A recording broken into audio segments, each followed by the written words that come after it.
What's up, guys? It's Cody from Auto Mafia Racing, and we're doing another install. Today we have the Striker Lights RTR grill going on our product testing EcoBoost Mustang.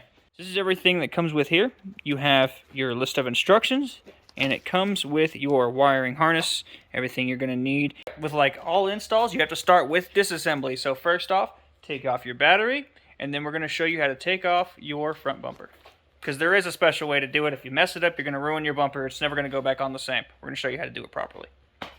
Okay guys, as you can see, we've already had this bumper off for some other modifications to the car. I'm going to go over with you real quick. We do have another video of us taking bumpers off S550s, but what you're going to want to do is you're going to want to get the car up on a lift or put it up on jack stands, and underneath there's a skid plate. You're going to take out the 7 and 8 millimeter bolts. It runs all around the front, all along the sides of each bumper, and across the center. It's 7 and 8 millimeter bolts along with a few push clips. You're going to remove the skid plate, the under tray first, and then you're going to come up here.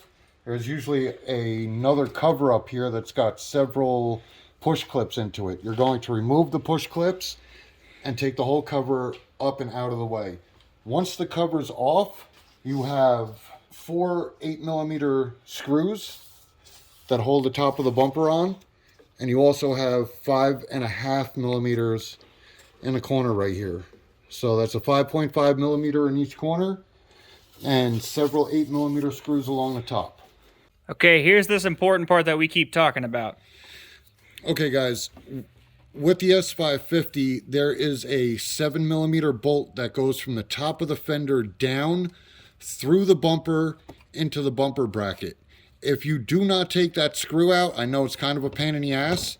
You got to move the fender liner out of the way. There's several push clips that will allow you to move the fender liner out of the way. And there is a 7 millimeter bolt that goes from the inside of the fender down through the bumper into the bumper bracket. If you do not take that screw out and you try pulling the bumper, it will break along this line and your bumper will never sit right again. I don't know if you've ever seen S550s where the bumper is hanging off. It's because it breaks along this line because somebody tried pulling the bumper off without taking that screw off first. So very important you take that out. Okay guys, once you have the top cover removed, once you have all of your 8 millimeter screws and 5.5 millimeter screws removed, once you take the 7 millimeter out of your fender, your bumper's ready to come off. What you're going to do is you're going to unplug your lights. You can either twist it or release the connector. We already have them all unplugged, so now the bumper's ready to come off. Okay guys, once the bumper's off, you're going to put it on a towel or put it on a horse or put it on something sturdy. You can see you have these pressure clips all around the grill. You're going to pull back on the tab and the whole grill will come from the front towards the back. It should pop out. Okay, this takes a little bit of finesse and patience, so we're not going to be recording this. We'll just show you what it looks like after it's done. Guys, if it's cold where you're at and you're trying to work, rather than breaking any of these tabs, just heat them up a little bit with a heat gun and they should move a lot easier. That's what I had to do in order to get this out, so just keep that in mind. Grill, guys, it should just pop in the same way the old one came out. Make sure you're lined up on all your tabs and work it from one side to the next.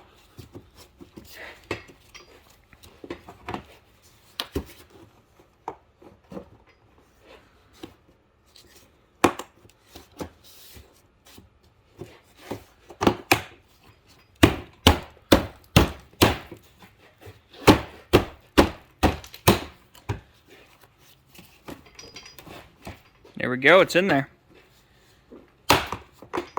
Ah, missed one. Yep. Yep, now it's in.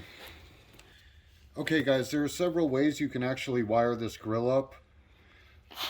It needs just a switch 12 volt input. We do have our add-a-fuse that can go to the fuse box. Okay guys, I decided to tap off the marker lights. I don't know if you watched the video for the rear striker light install, but it's basically the same thing, purple wire with a white stripe. That's your 12 volt. So it's giving power to the box whenever the lights go on. And as you can see, they're on the grill. So again, we tapped the marker light and picked up a ground right here on the side for the controller. And we are ready to put our bumper back on.